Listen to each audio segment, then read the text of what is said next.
الله الله الله نور السماوات والأرض. Lantern of light, evolving together.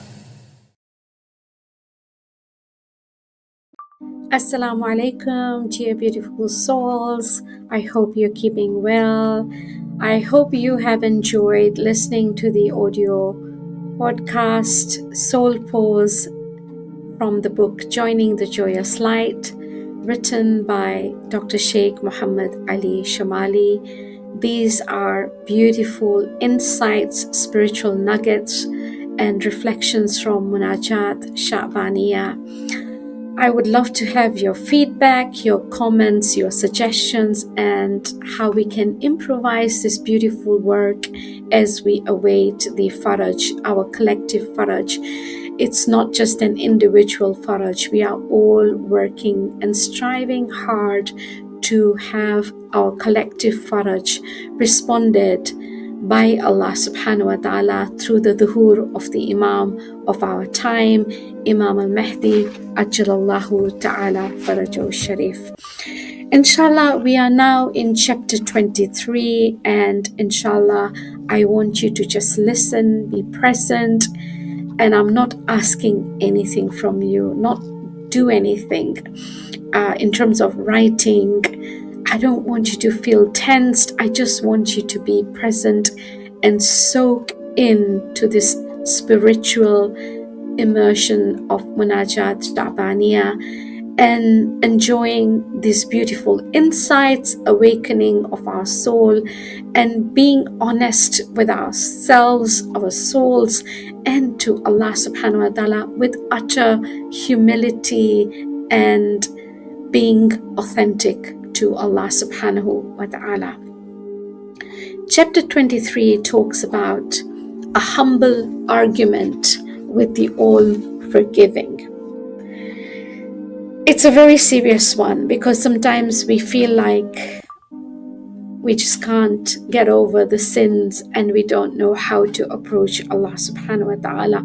We feel like there's so much of accountability and I don't even know where to start with Allah subhanahu wa ta'ala. So I think these are the perks that we receive from Amirul Mu'mineen alayhi salam through the Munajat Sha'baniyah, the whispered yearning intimacy and that heart-to-heart connection that whispers from the heart to Allah subhanahu wa ta'ala, where the soul is completely organic, immersed in Allah.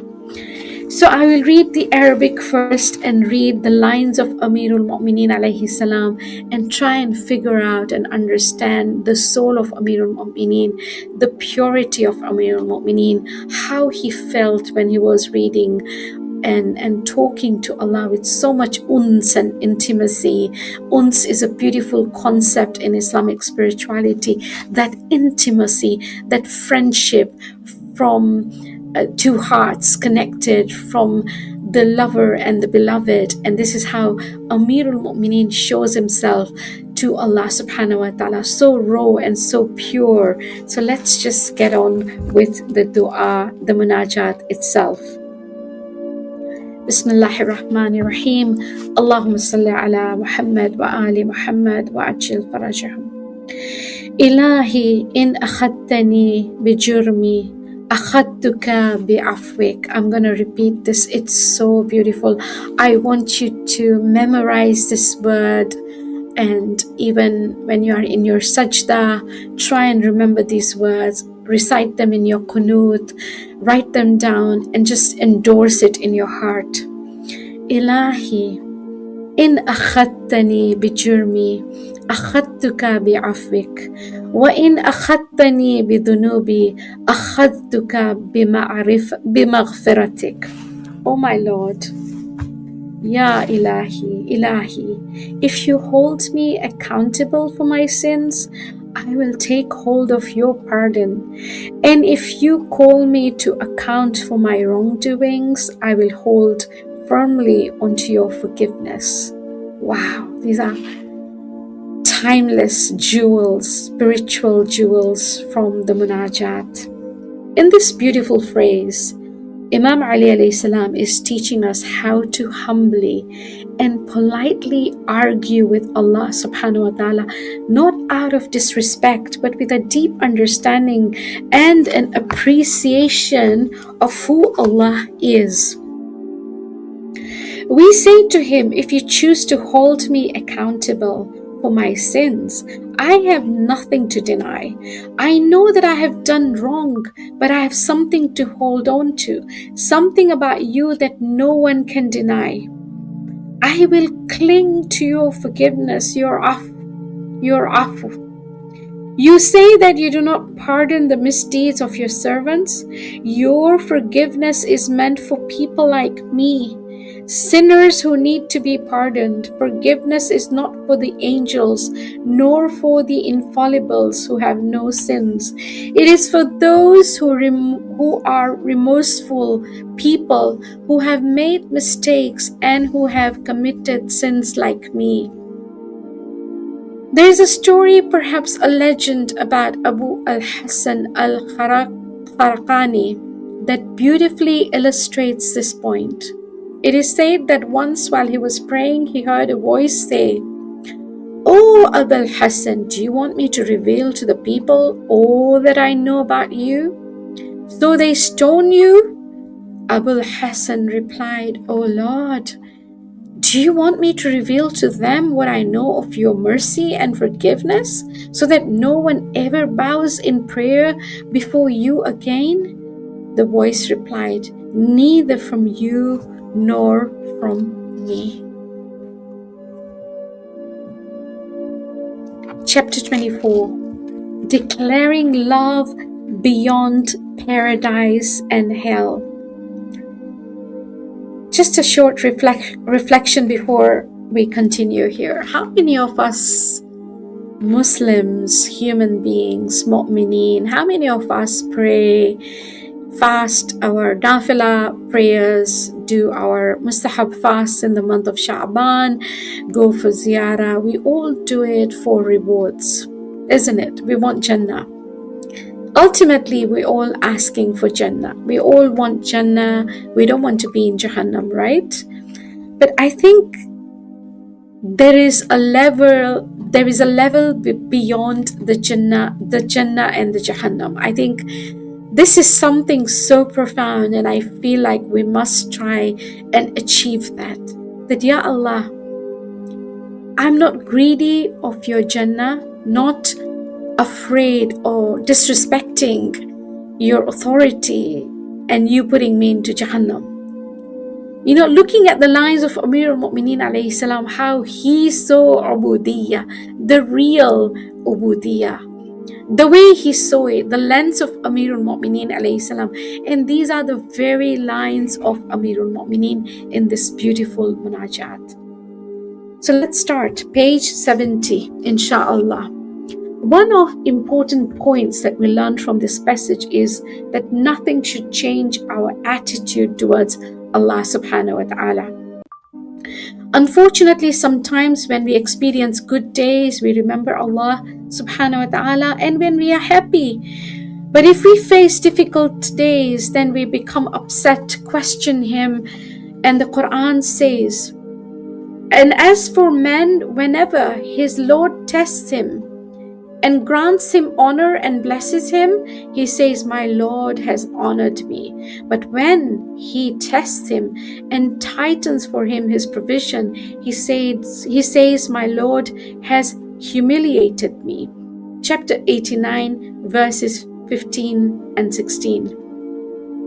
Elsewhere in the Quran we read, "Indeed, man has been created covetous, anxious, and when an ill befalls him, and grudging when good comes his way."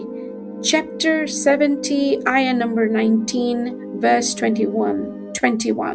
I'm going to repeat this verse again for those of you who perhaps couldn't really absorb it.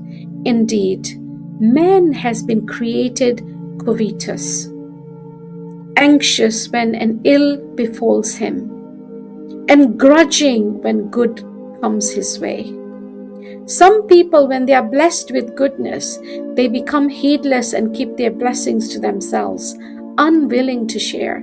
But when they are faced with difficulties, they lament and they question why Allah subhanahu wa ta'ala has placed them in such a trial. However, a true believer remains unwavering by trusting in Allah's wisdom and by maintaining a steady heart and by being grateful whether in times of ease or in times of hardship. This passage calls us into a heartfelt conversation with Allah subhanahu wa ta'ala, whereby we should speak to Him and say, if you were to cast me into the fire, I would not want my love for you to remain hidden. Sometimes love can be concealed, but when love is so deep, it cannot be contained. It becomes evident to all who look upon the lover. My love for you is so intense that I cannot hide it. I am proud to declare it. Whether in paradise or hell, I want the entire world to know about my love for you. But if you were to place me in hell, in Jahannam, and I still declared my love for you, would that not be something that could not go unnoticed? People would ask, how could a lover of Allah subhanahu wa ta'ala be in hell? Do you wish to take that risk?